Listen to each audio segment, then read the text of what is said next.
કે આ જિલ્લાનું ખરાબ દેખાય, લોકોનું ખરાબ દેખાય અને પાછા સવારના 7 થી રાતના 8 સુધી ભૂલી જાય, પાછા જ 8 વાગ્યા પછી કોમે લાગે. આ પ્રવૃત્તિને આપણે ખુલ્લી પાડવી પડે. મારે કોઈ તાલુકાનું નામ નથી લેવું, પણ ઊંડાણના ગામડામાં હમનો જોડીઓની ચાલ્યું છે.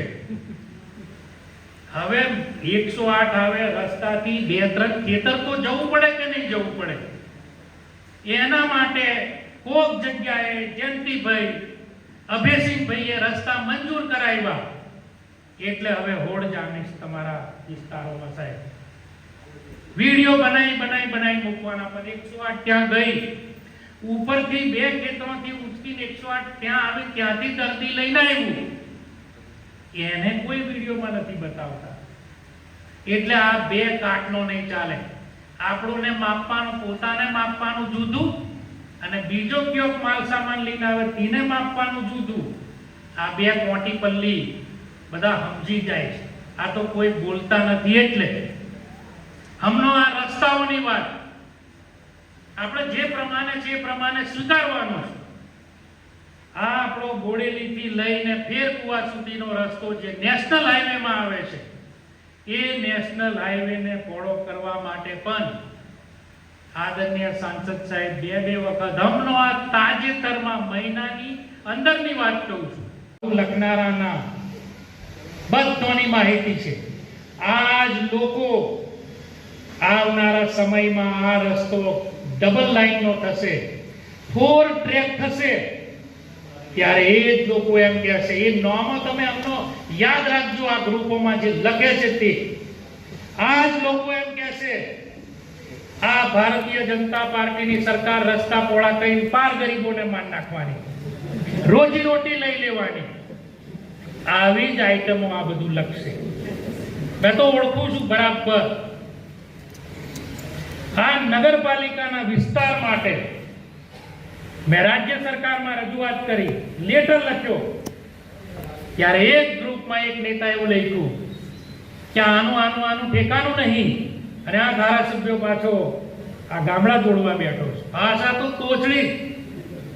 હવે એવા લોકો એમ વિચારે કે અમે રાતે વિચારે કે અરે અમે સંસદ બની જઈશું, ધારાસભ્ય બની.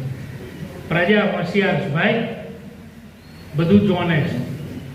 આનો શું મતલબ? આ લોકો એમ કહે છે, હમણાં આપણી ગુજરાત સરકારે છોટાઉદેપુર થી લઈને દેવગઢ બારિયા, જોજ અને લુણાવાડા થોડુંક લાંબુ કરીશ, પણ 2 મહિનાનું અંગ્રેજું છે એ બહાર કાઢવું મારે. એ આ 4 ટ્રેકનો આપણો રસ્તો થવાનો. બોડેલી થી ડભોઈ ને ડભોઈ થી કરજણનો 4 ટ્રેકનો રસ્તો થવાનો. એટલે અમારા સાહેબ પણ 2 વાર જી આવ્યા. ચાલુ આ ગુજરાત સરકાર કરે છે એટલે મારે પણ જાગવું પડશે. બરાબર સાહેબ? હવે આ બધા અમે શું કહેવાના? એક બાજુ એમ કહે છે કે આપણે દેશ સાથે જોડાયેલા નહીં, છોટાઉદેપુર છેવાડાનો, સરહદી, આદિવાસી, બોર્ડરનો જિલ્લો, કોઈ પૂછતું નહીં.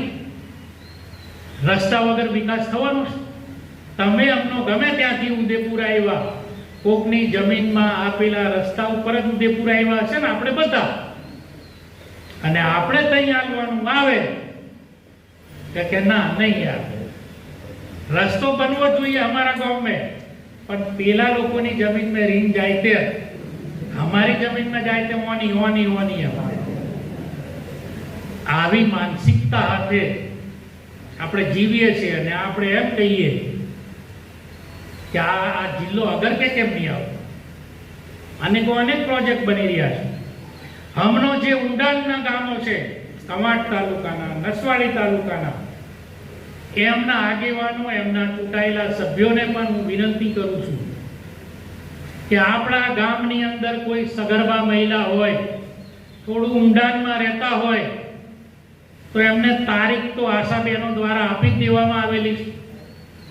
તો એ પ્રમાણે એ લોકો અગાઉથી દવાખાને દાખલ થઈ જવું જોઈએ એવી વિનંતી કરું છું. નહીં તો ક્યાંક સગા સંબંધીઓના ઘરે જઈને પણ આગળથી એમને રોકાઈ અને એની સારવાર મૃત્યુ નહીં થાય તેવી પરિસ્થિતિ સુધી આપણે નહીં પહોંચવું જોઈએ.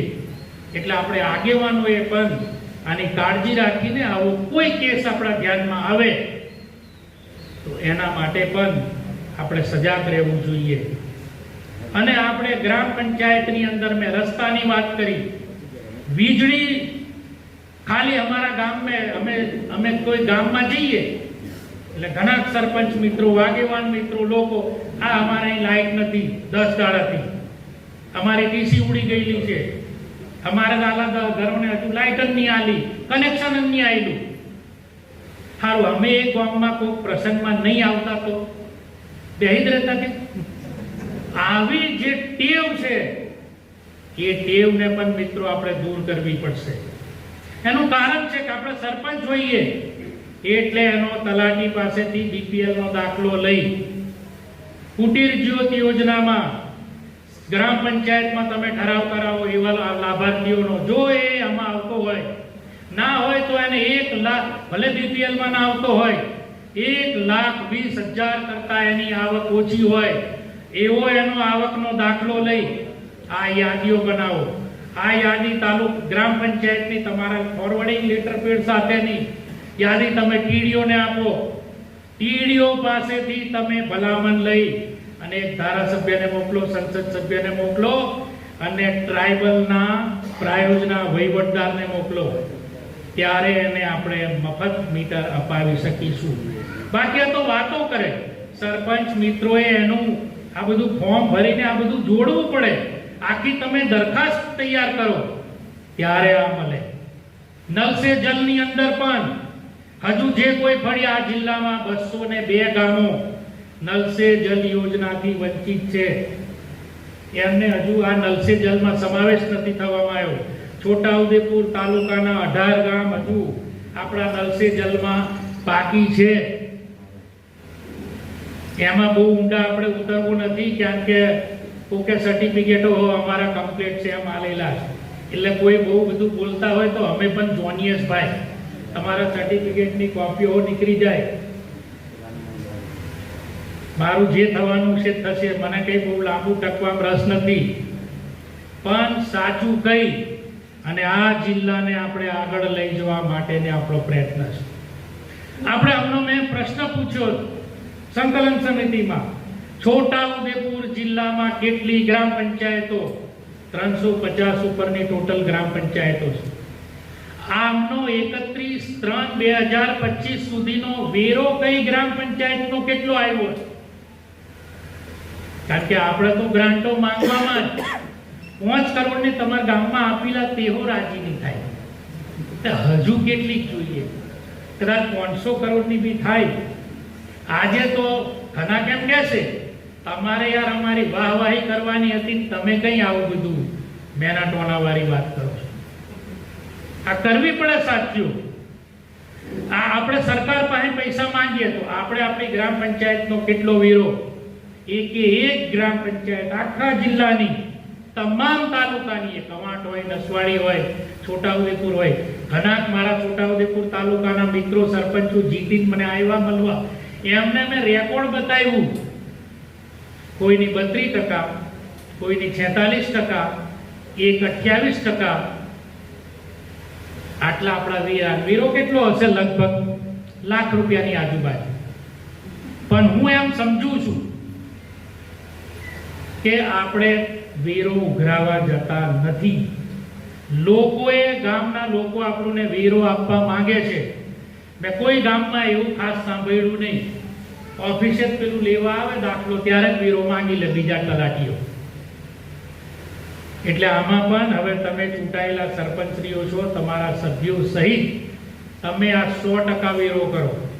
અને આપણે 100% વેરો જો ઉઘરાવીએ તો રાજ્યની ભૂપેન્દ્રભાઈ પટેલ સરકાર સાથે આપણી જિલ્લા પંચાયત આપણે એવોર્ડ લેવો છે. 100% વેરો ઉઘરાવતી છોટાઉદેપુર જિલ્લો.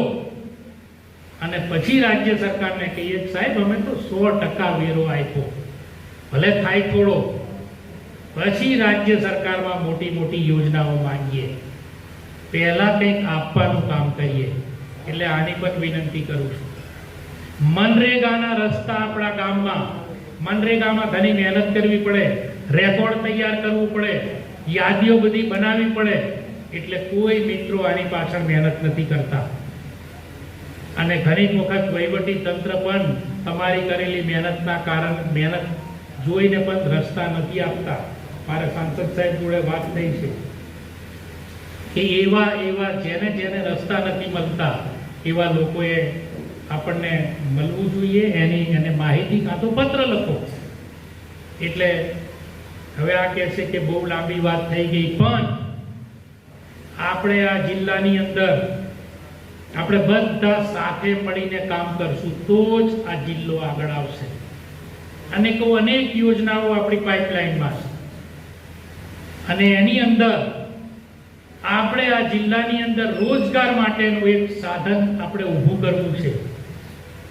કવાંટ, નસવાડી, છોટાઉદેપુર આવા આપણે તાલુકાઓની અંદર આપણે આ જિલ્લાને છેલ્લા કેટલાક સમયથી અમે માથાકૂટ કરી રહ્યા છે.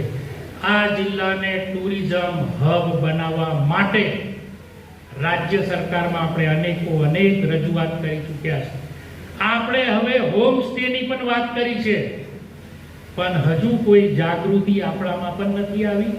એટલે આપણે આપણા જે યુવાન સાહસિકો હોટલ મેનેજમેન્ટ સાથે જોડાયેલા હોય, એમાં એમને આગળ વધવું હોય તો એવા યુવાનોએ પણ આગળ આવવું જોઈએ. કારણ કે મારી નજર ત્યારથી આપણું નામ ચોહાર બક્ષ પર પડી રહી છે. સાથીઓ, જાંબુઘોડા તાલુકો કેટલો નાનો, અત્યારે જાંબુઘોડા તાલુકો પાછલા 15-20 વર્ષની મહેનતથી જાંબુઘોડા તાલુકો સૌથી વધારે રોજગારી મેળવતો હોય તો આ હોટલ, ટુરિઝમ અને રિસોર્ટના માધ્યમથી. કોઈની એમને લાગવગ નહીં, પોતાની જાતે ઊભો કરેલો ધંધો. આપણી પાસે એટલી બધી વાનગીઓ છે, ઢેબરોથી માંડીને પાનિયાથી માંડીને. આપણે સાહસ કરનારા માણસોને આપણે ઊભા કરવા પડશે. જે આપણા જિલ્લામાં, આપણા તાલુકાઓમાં જે આવી રોજગારી આપવાનું કામ કરે છે એવા મિત્રોને એક પ્લેટફોર્મ પર ભેગા કરી અને એને આપણે સન્માન કરવું પડશે. રાજ્ય સરકારમાં એવા મિત્રોના નામ આપણે મોકલવા પડશે. તમારાથી જ શરૂઆત કરશું. વન ડિસ્ટ્રિક્ટ વન પ્રોડક્ટની અંદર આપણી મકાઈ પસંદ થયેલી છે આ જિલ્લામાં. અમરોલનો એક છોકરો સ્ટાર્ટઅપ કરી અને આ મકાઈની અલગ અલગ પ્રોડક્ટ બનાવે છે. એટલે એવી જ રીતે આ ટુરિઝમને યાદ રાખીને આપણે રોજગારી ઊંડાણના ગામડાની અંદર કે જેને પોતાનું સરસ મજાનું ખેતર છે, ઘર છે, એવા આપણા આદિવાસી ભાઈઓ બહેનોને લોકેશન પસંદ કરી અને હોમ સ્ટે જે સરકારની યોજના છે એમાં તમે ખાલી અરજી તો કરો. પછી આપણે બધા ભેગા થઈને અમે રાજ્ય સરકારમાં, કેન્દ્ર સરકારમાં મહેનત કરીએ. એટલે બહુ લાંબી વાત મેં કરી છે, કોઈને ખોટું લાગે તો માફ કરજો સાથીઓ. પણ આ ઘેર બેઠે કોઈ પૂછવા આવવાનું નથી.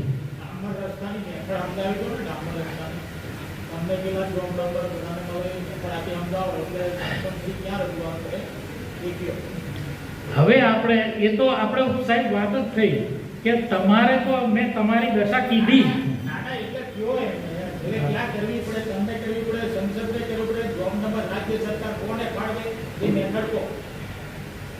આ તો સાહેબે કીધું.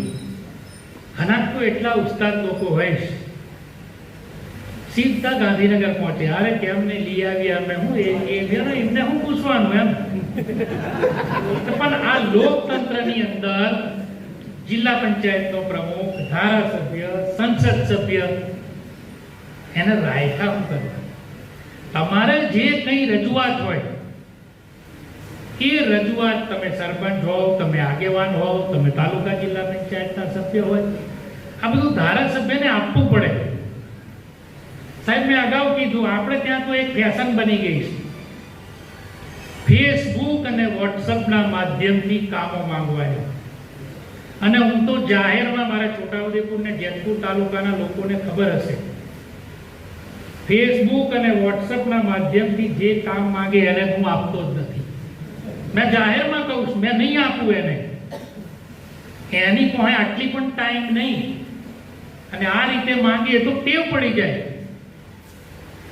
અને તમે નવા ચૂંટાયેલા સરપંચ મિત્રો છો, મેં ઘણી ગ્રામ પંચાયતો એવી જોઈ છે, મોટરસાયકલ ઉપર બેઠો બેઠો તાલુકા પંચાયતની બહાર ઠરાવ લખી તઈ દાખલે નીનો એજન્ડા કાઢ્યો. એ એજન્ડા પણ કાઢતા નથી આવડતું.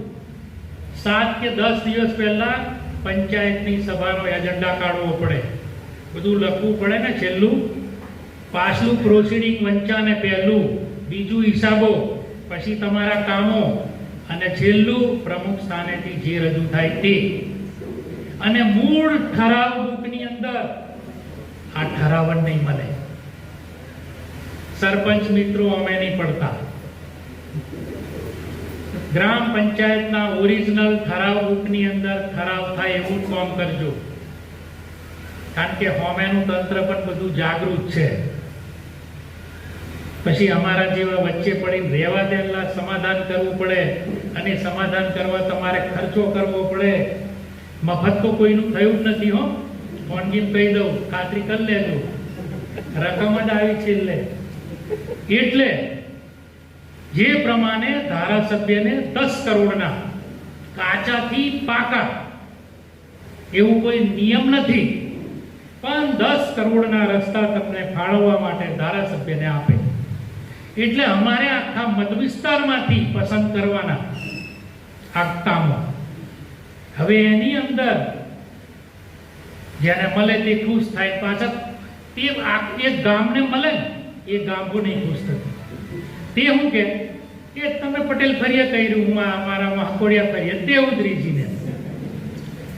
એટલે આ જે રસ્તા હમણાં આપણા મોટા રસ્તાઓ છે, અમને રાજ્ય સરકારમાં જઈએ ત્યારે સેક્રેટરી સાહેબ, ઇવન મુખ્યમંત્રી કાર્યાલય પણ અમને એમ કહે છે કે તમે યાર એક ફરિયું જોડવાની વાત નહીં કરશો, તમે તમારા જે મુખ્ય રસ્તા છે એને 7-7 મીટરના પહોળા કરો.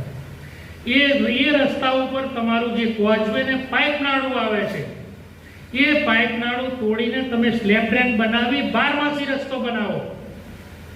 પણ હવે અમે આ થોડુંક શરૂઆત કરી, એટલે હવે બધા જ ફરિયાદી અનેક માંગણી.